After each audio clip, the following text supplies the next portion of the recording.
Question number 1 है, इब्राहिम लोदी के काल में बिहार के किस सूबेदार ने सुल्तान के विरुद्ध विद्रोह किया? ठीक है, तो सही उत्तर हो जाएगा दरिया खां नूहानी। दरिया खां नूहानी ने जो है इब्राहिम लोदी के काल में बिहार के जो सूबेदार सुल्तान के विरुद्ध जो है विद्रोह किया था। ठीक है, चलिए अगला क्वेश्चन है, बिहार में प्रारंभिक तुर्क गतिविधियों के संदर्भ में महत्वपूर्ण जानकारी के प्रमुख स्रोत क्या थे? ठीक है, सही उत्तर हो जाएगा तबकाते नासरी। तबकाते नासरी था। ठीक है, चलिए अगला क्वेश्चन है, तिरहुत के किस बनवार वंश के शासक के छत्रछाया में प्रसिद्ध कवि विद्यापति ने अपने काव्य की रचना की थी? ठीक है, सही उत्तर हो जाएगा हरि सिंह के समय में।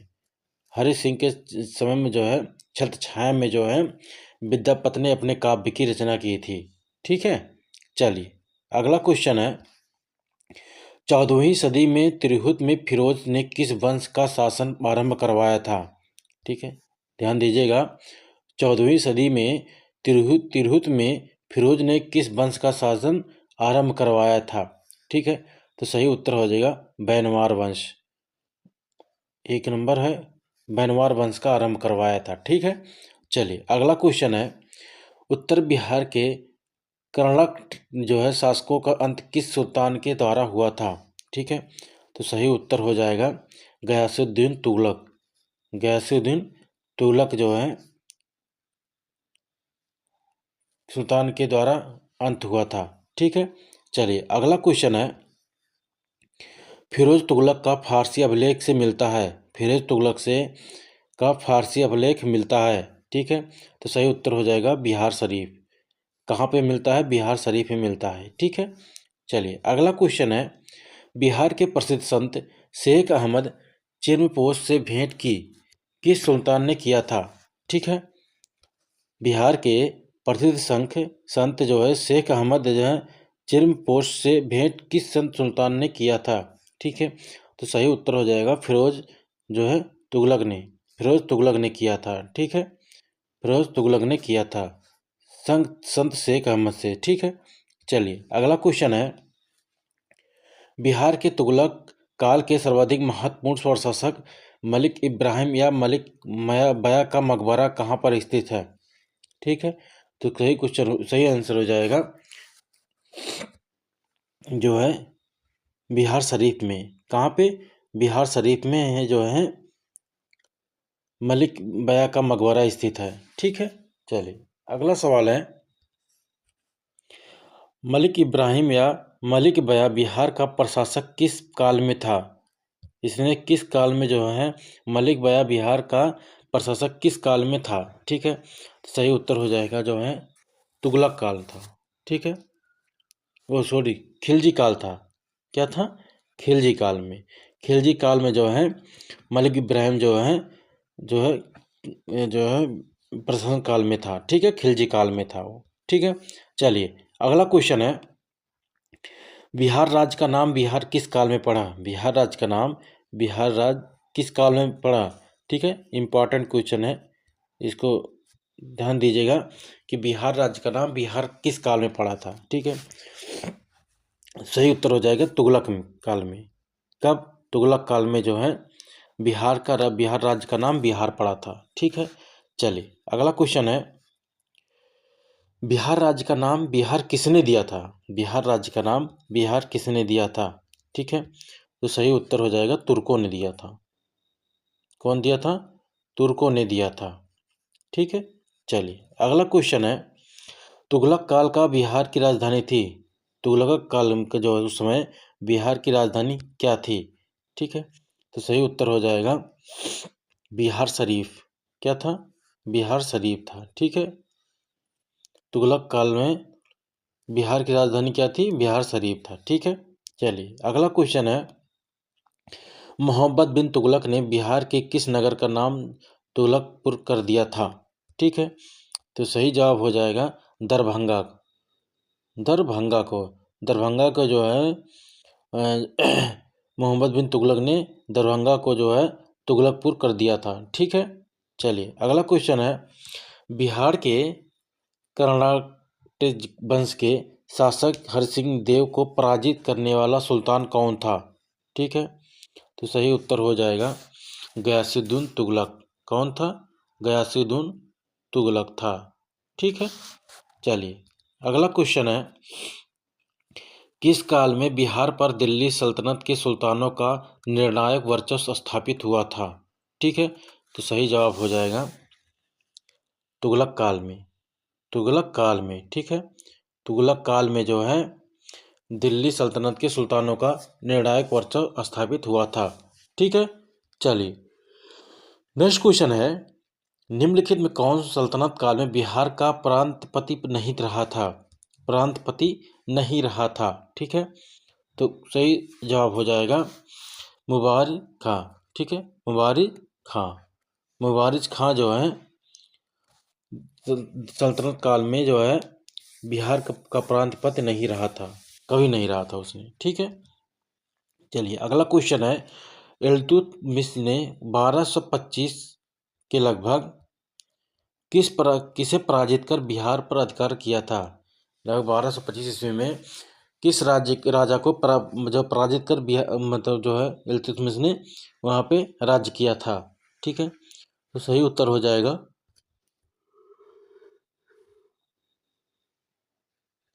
हिमासुद्दीन एवज। हिमासुद्दीन एवज को हिमासुद्दीन एवज को जो है इल्तुतमिश ने 1225 ईस्वी में जो है पराजित कर बिहार में अपना वर्चस्व स्थापित किया था। ठीक है, चलिए अगला क्वेश्चन है, बिहार को दिल्ली सल्तनत के अधीन करने वाला प्रथम सुल्तान कौन था? ठीक है, तो सही उत्तर हो जाएगा इल्तुतमिश। इल्तुतमिश था। ठीक है, इल्तुतमिश जो है बिहार में प्रथम जो है करने वाला प्रथम सुल्तान था। ठीक है, दिल्ली के साथ साथ जो है बिहार में राज्य करने वाला। ठीक है, चलिए अगला क्वेश्चन है, बिहार में सैनिक अभियान आयोजित करने वाला पहला सुल्तान कौन था? बिहार में सैनिक अभियान आयोजित करने वाला पहला सुल्तान कौन था? ठीक है, सही जवाब हो जाएगा इल्तुतमिश। कौन था? इल्तुतमिश था। ठीक है,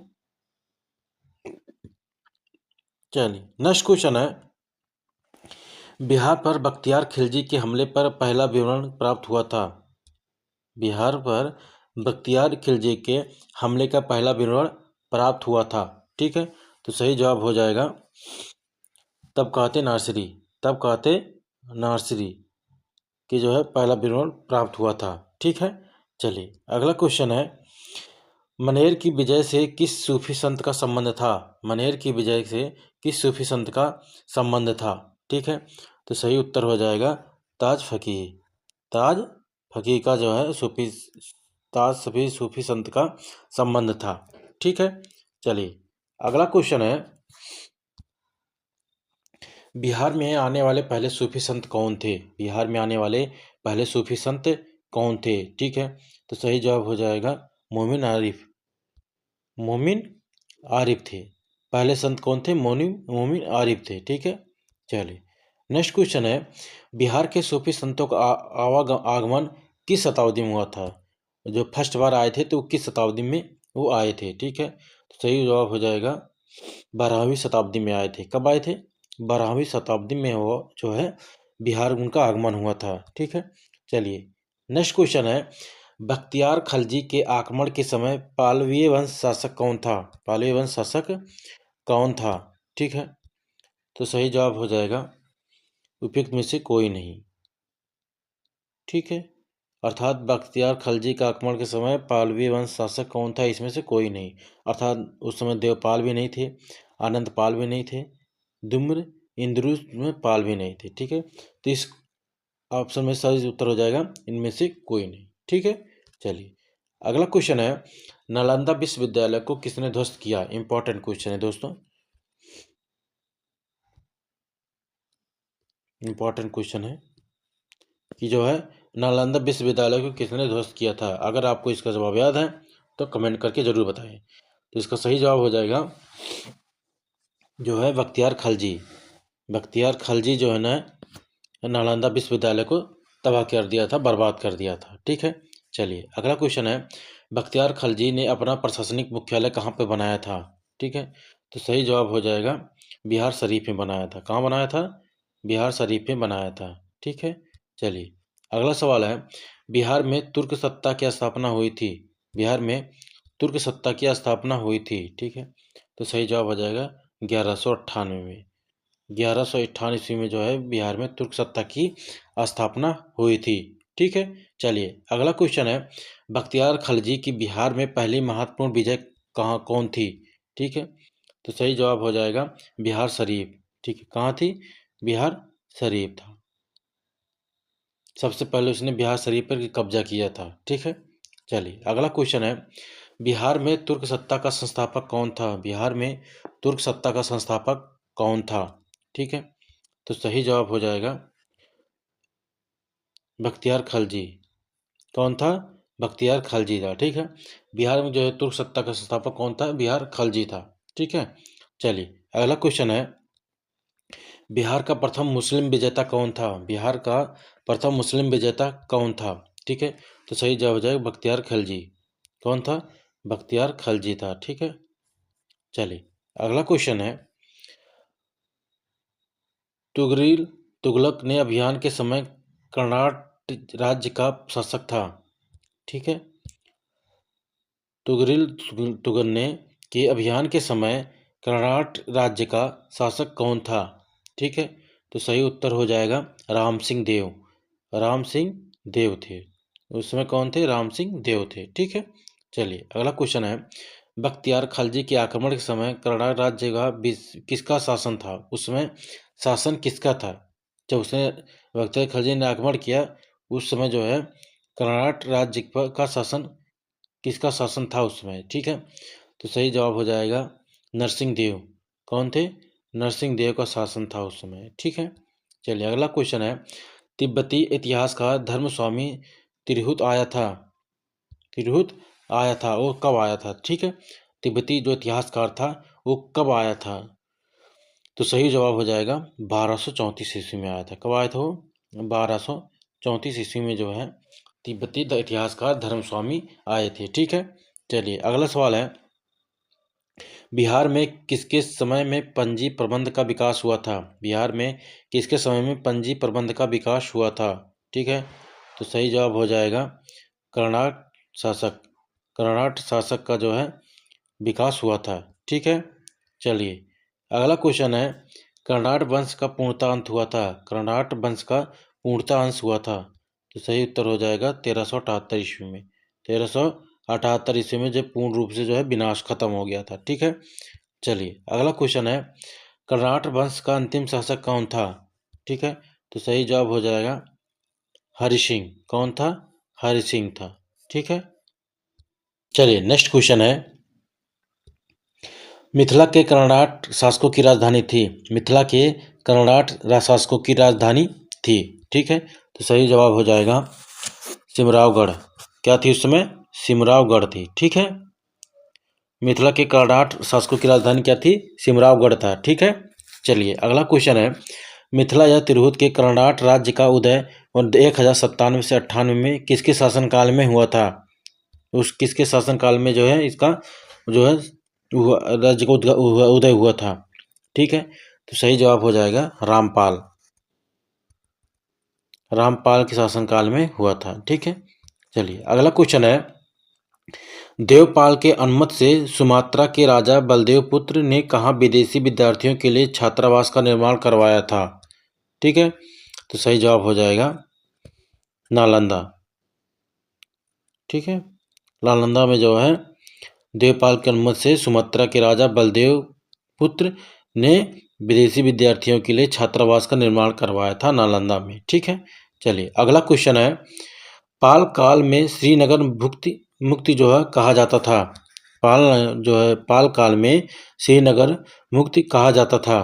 ठीक है, तो सही जवाब आ जाएगा मगध को। किसको कहा जाता था? मगध को कहा जाता था। ठीक है, चलिए अगला सवाल है, पाल शासक अपना आदेश प्रसारित करते थे? पाल शासक अपना आदेश किस प्रकार से प्रसारित करते थे? ठीक है, तो सही जवाब हो जाएगा पाटलिपुत्र से। कहाँ से प्रसारित करते थे? पाटलिपुत्र से प्रसारित करते थे, अर्थात फिलहाल पटना।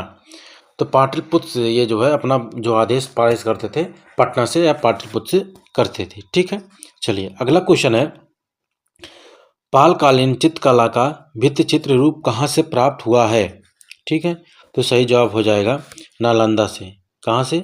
नालंदा से प्राप्त हुआ है। ठीक है, चलिए अगला क्वेश्चन है, चित्रित पांडुलिपि अष्टसहस्रिक, प्रागप्रसरित और पंचरच किस युग के हैं? ठीक है, तो सही जवाब हो जाएगा पाल युग के हैं। किस युग के हैं? पाल युग के हैं। ठीक है, सही जो हो जाएगा पाल युग के जो है युग हैं। ठीक है, चलिए अगला क्वेश्चन है, पालकालीन मूर्ति कलाकार श्री धीमन एवं बिठपाल समकालीन थे। ठीक है, पालकालीन मूर्ति कलाकार धीमन एवं बिठपाल समकालीन थे। किसके समकालीन में थे वो? ठीक है, तो सही उत्तर हो जाएगा धर्मपाल और देवपाल। धर्मपाल और देवपाल के समकालीन थे वो। ठीक है, उनके दर उस समय थे। चलिए अगला सवाल है, पालकालीन कांस्य प्रतिमाएं सांचे में ढली हैं, इसका साक्ष्य मिलता है। ठीक है, इसका साक्ष्य मिलता है, तो सही जवाब हो जाएगा नालंदा एवं कुकरीहार। कहाँ मिलता है? नालंदा एवं कुकरीहार में मिलता है। ठीक है, जो प्रतिमाएं सांचे में ढली हुई हैं उनका साक्ष्य कहाँ पे मिलता है? नालंदा एवं कुकरीहार में मिलता है। ठीक है, चलिए अगला क्वेश्चन है, पालकालीन कांस्य मूर्ति कलाकार धीमन एवं बिठपाल कहाँ से के निवासी थे? कहाँ के निवासी थे? रहने वाले कहाँ के थे वो? ठीक है, तो सही जवाब हो जाएगा नालंदा। कहाँ के रहने वाले थे? नालंदा के रहने वाले थे वो। ठीक है, चलिए अगला क्वेश्चन है, बिहार में पाल युग में कांस्य से निर्मित मूर्ति की एक उन्नत शैली का विकास हुआ। कांस्य मूर्तियों के निर्माण की इस शैली में निर्णायक देन थी, अर्थात निर्णायक देन किसकी थी? ठीक है, तो सही उत्तर हो जाएगा धीमन एवं बिठपाल की। धीमन एवं बिठपाल की थी। सही उत्तर हो जाएगा धीमन एवं बिठपाल की थी। ठीक है, चलिए अगला क्वेश्चन है, किस काल में कांस्य की मूर्तियों का निर्माण की एक उन्नत शैली का विकास बिहार में हुआ था? ठीक है, तो सही जवाब हो जाएगा पाल युग में। कब हुआ था? पाल युग में जो है कांस्य की मूर्तियों के निर्माण के एक उन्नत शैली का विकास बिहार में हुआ था। ठीक है, चलिए अगला क्वेश्चन है, किस शासक के आनंदपुरी में या बिहार शरीफ में बौद्ध विहार की स्थापना करवाया था? बौद्ध विहार की स्थापना किया था बिहार शरीफ में जो है बौद्ध स्थापना करवाया था। ठीक है, तो सही जवाब हो जाएगा गोपाल ने करवाया था। कौन करवाया था? गोपाल ने करवाया था। ठीक है, चलिए अगला सवाल है, नालंदा विश्वविद्यालय के खर्च के लिए किसने 200 गांवों को दान में दिया था? ठीक है, important question, very important question है कि जो है क्वेश्चन में एग्जाम में आ सकता है कि नालंदा विश्वविद्यालय खर्च के लिए किसने 200 गांवों को दान में दिया था? ठीक है, सही जवाब हो जाएगा धर्मपाल। धर्मपाल ने जो है नालंदा विश्वविद्यालय खर्च के लिए 200 गांवों को दान में किया था। ठीक है, फिर मिलेंगे एक नए वीडियो के साथ। जय हिंद, जय भारत।